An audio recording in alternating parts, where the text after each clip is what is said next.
Sea shepherds are surrounded by the fleet, and communication has begun to unravel. The strategic radio code words are causing confusion. Although the Gemini successfully launched butyric acid onto the Nissin Maru, Captain Watson's intention was to foul their propeller. There's a little bit of confusion between me and Paul.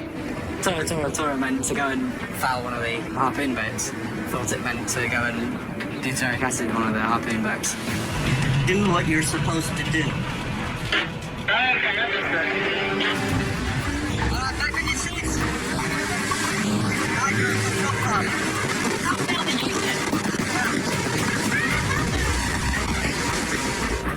For the prop foul to be successful, the Gemini crew must time its launch precisely.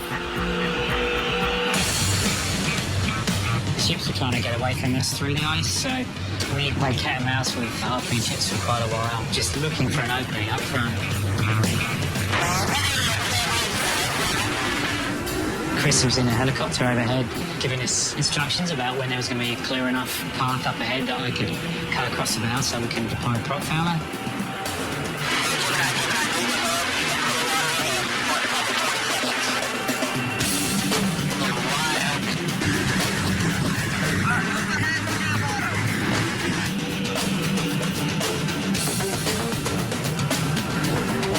I look ahead, I can see this kind of break in the ice, and then I can see it closes up again. I thought, okay, let's go for it. This might be the only chance we'll get.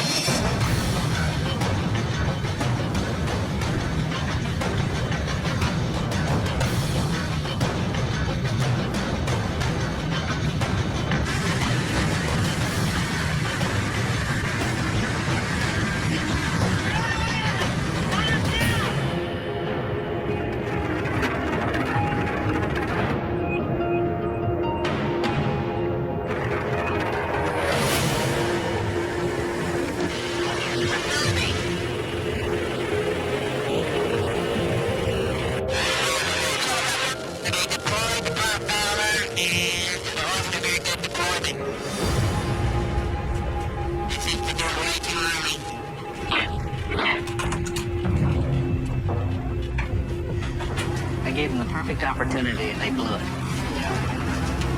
Get another one? When I get them on that other harpoon ship when they come back? Well, now it's the element of surprise is completely lost. I don't know what they were thinking.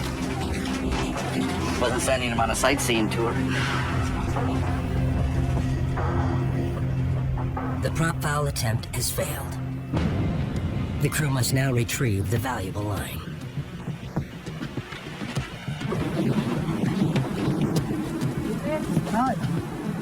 The pink file was just in the water, and it has floaters on it, so it was, the annoying thing is that the floaters were white and the strings blue. We had a lot of trouble finding it.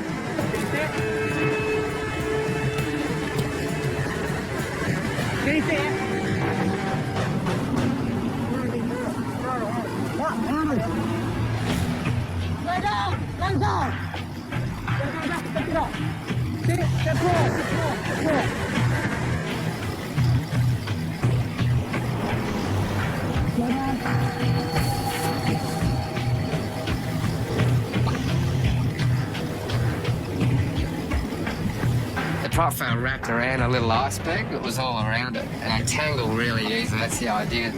The guys were tugging at it, trying to pull it off. Good. Gotta pull it up that way, how it's laid out. That's the Gemini for status. Gemini, Steve Irwin. Can we get a status update? Yeah, tomorrow we're treating present. Okay, thank you.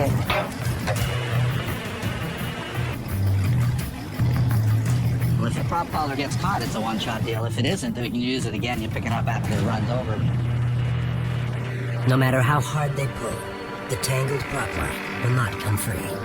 Reckon I can jump on that iceberg and get it off? Risky? It's a risky. I saw the size of this iceberg and said, yeah, that'll hold my weight for sure.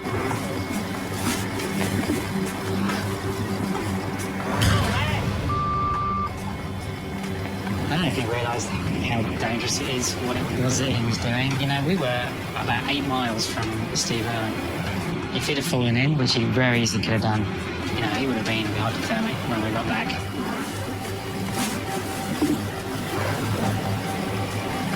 Fall in.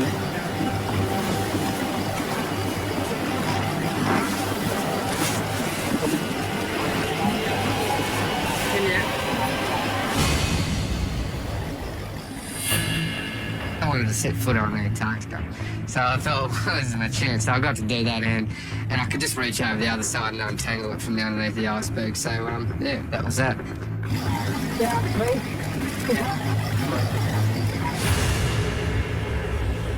While the Gemini has lost time struggling to free their prop fowler, the Delta tackles the mothership, the Nissin Maru. Delta boat, Steve Irwin. Delta boat, I wanted to engage the Nissin Maru. Okay, engage the Nissin Maru.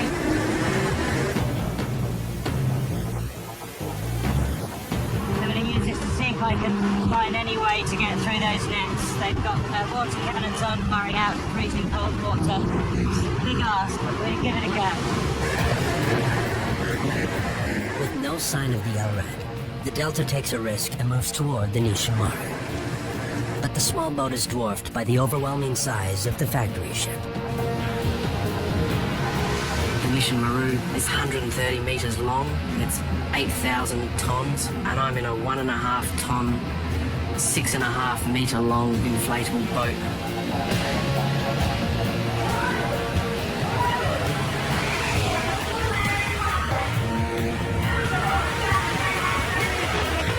Again, it was kind of talked down before we went out.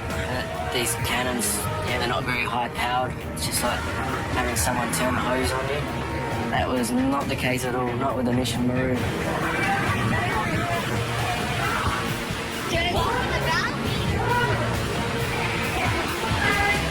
With the powerful water cannons aimed directly at their bodies, it is impossible for the Delta crew to throw any bottles on board. Their only chance is to get to the unprotected bow of the ship.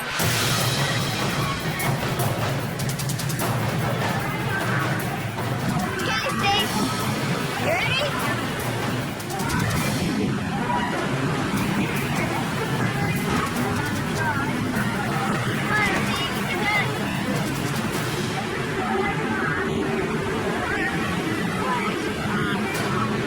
It was a bit like trying to throw something at the Empire State Building. It was almost comical.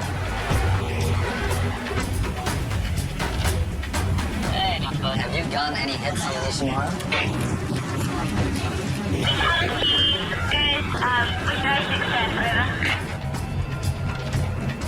Because the Delta is unable to land any of the bottles on the Nissin, Paul decides to change tactics.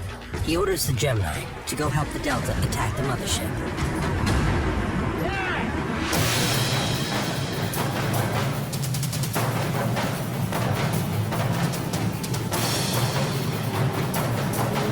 The small boat's mission is to try and land bottles on the factory vessel's exposed slipway.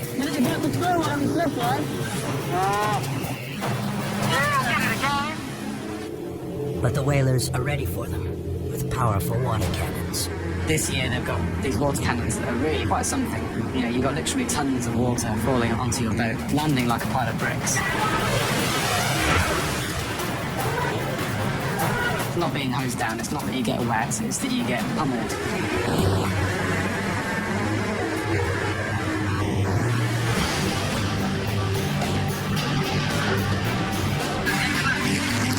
Dan said to get closer to the stern so that Richard would throw some butyric acid onto the slipway and stink it up.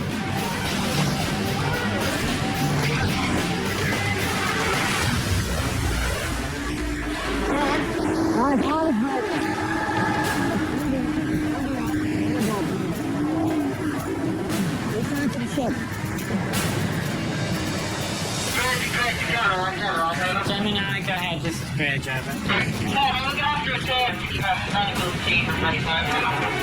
Understood. The doctor will be standing by, over.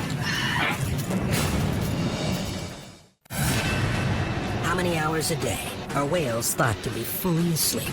0, 4, 8. The answer when we come back.